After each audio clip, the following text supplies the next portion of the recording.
ఇప్పుడు చెప్పే నీ ప్రాబ్లం ఏంటి? ఊరికి అప్లోడ్లో అన్నిసార్లు ఫోన్ చేస్తున్నావు. పెద్ద ప్రాబ్లం వచ్చి పడిందే. ప్రాబ్లమా? అబ్బాయికి ప్రాబ్లం అంటే 6 నిమిషం ఆలోచిస్తానేమో గానీ ఆ అమ్మాయికి ప్రాబ్లం అంటే ఆన్ ద స్పాట్ ఉంటా. I show them the hell. Situation బాలేదంటే సినిమా డైలాగ్ కొడతావేంటే? మా అమ్మ పెళ్లి చూపులు చూస్తుంది. ఏంటి మనిద్దరికా? సర్లే, ప్రాబ్లం ఏంటి? అబ్బాయి నచ్చలేదా? నేను ఆల్రెడీ ఒక అబ్బాయిని లవ్ చేస్తున్నా. అబ్బో, అయితే అది నాకెందుకు చెప్తున్నావు? మీ అమ్మకి చెప్పుకో. నేను చెప్పగలిగితే నిన్నెందుకు రమ్మంటా? సర్లే, ఫస్ట్ అబ్బాయి నేను చూసిన తర్వాత అప్పుడు డిసైడ్ అవుతా వాడు నీకు కరెక్టా కాదా అని. ఎందుకే మీ ఓడెక్కడా? ఆన్ ది వే వస్తున్నాడంట. అబ్బబ్బబ్బబ్బబ్బబ్బబ్బా, ఆల్ ఇండియా అందగాడివరా నువ్వు. నీకు అసలు ఏ అమ్మాయినా పడిపోవాల్సిందే. బ్రో, కాఫీ తాగాలనిపిస్తుంది, ఏమున్నాయి? కాఫీ తాగాలనిపిస్తే తాగు, దానికి నన్ను ఎందుకు ఆపటం? మీరు వెయిటర్ కాదా? ఈటింగ్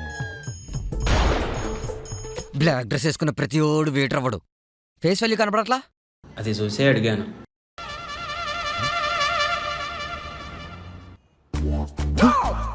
మళ్ళీ ఇడికి స్పెట్స్ ఒకటి. పొద్దు పొద్దున్నే నా డ్రెస్ మీద పుట్టాడు. బేబీ, ఇలాంటి టీ షర్ట్స్ వేసుకుని బయట తిరగొద్దని చెప్పాను కదా. అందుకే కాఫీ షాప్ లో కూర్చుంది. ఎవడీడు? ఎవరిది?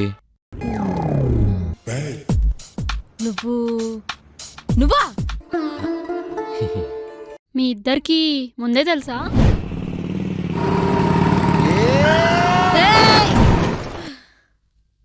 అయ్యో, ఏం కాలేదుగా. నాకు ఒక మగాడ హెల్ప్ ఏం అవసరం లేదు. మగాడినైతే మీరు గుద్దేయచ్చా? ఫస్ట్ నీకు కళ్ళు కనిపిస్తున్నాయా? అసలు నీకు డ్రైవింగ్ వచ్చారాదా? అంటే నేను నేర్చుకున్న డ్రైవింగ్ క్లాస్లో లెఫ్ట్ ఇండికేటర్ వేసి రైట్ రావాలని చెప్పి మాకు నేర్పించలేదు మేడం. నా బండి నా ఇష్టం, నేను ఏ ఇండికేటర్ అయినా వేస్తా, నీకెందుకు? ఆయన డ్రైవింగ్ గురించి ఒక అమ్మాయితో మాట్లాడుతున్నా చూడు. హలో, ఆడోళ్ళు అంటున్నావేంటి? ఏదో మీరే డ్రైవింగ్ అని పెట్టినట్టు. డ్రైవింగ్ చేసే కార్ అయినా బైక్ అయినా ఆఖరికి ఏరోప్లేన్ అయినా సరే అబ్బాయిలే కనిపెట్టింది. అసలు మిమ్మల్ని కనిపెట్టిందే మేము.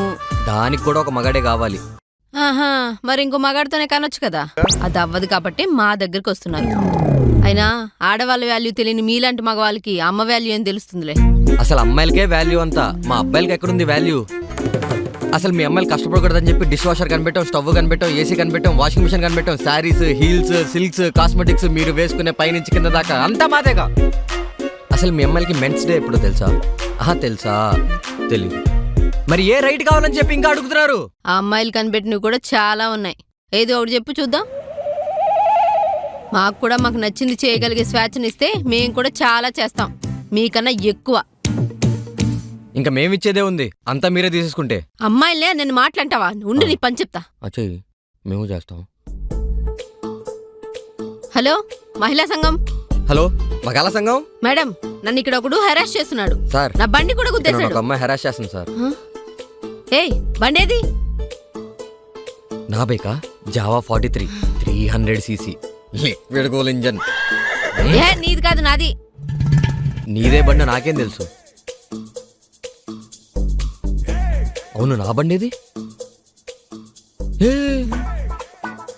యాక్సిడెంట్ అయిన పోలీసులు ఎప్పుడో బయటకు వెళ్ళిపోయారు.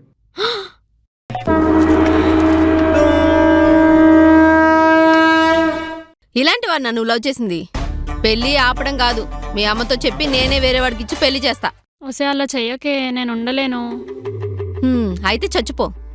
ఇలాంటి మెయిలిగోగాని లవ్ చేసే కంటే అదే బెటర్. దీన్ని అడిగేదేంది? నేనే మీ అమ్మతో మాట్లాడతా. దాన్ని దీన్ని అంటే దవడలు దన్నంటాయి. నువ్వు వెళ్ళి మాట్లాడగాని ఇచ్చి పెళ్లి చేయడానికి వాళ్ళ అమ్మే మన అమ్ములు బేబీ అనుకున్నావా? అరుంధతిరా. వాళ్ళమ్మ అరుంధతి అయితే నేను పశుపతి. మా పెళ్ళికి ఎవరడ్డొచ్చినా వదల బొమ్మాలి వదలా ఏంటే. అయినా ఏం చూసి లవ్ చేసావు వీడిని? అతను చాలా కేరింగే. నన్ను ఒక్కదాన్ని ఎక్కడికి వెళ్ళనివ్వడు. ఎక్కడెళ్ళినా నాతోనొస్తాడు. చాలా పొసెసివే. నా బట్టలు కూడా తనే సెలెక్ట్ చేస్తాడు. అండ్ జెలసీ కూడా. తనతో తప్ప ఎవరితో మాట్లాడనివ్వడు. దీన్నే టాక్సిక్ రిలేషన్షిప్ అంటారు. అది ఒక ఫెమినిస్ట్ కి ఫీమేల్ కున్న తేడా అది.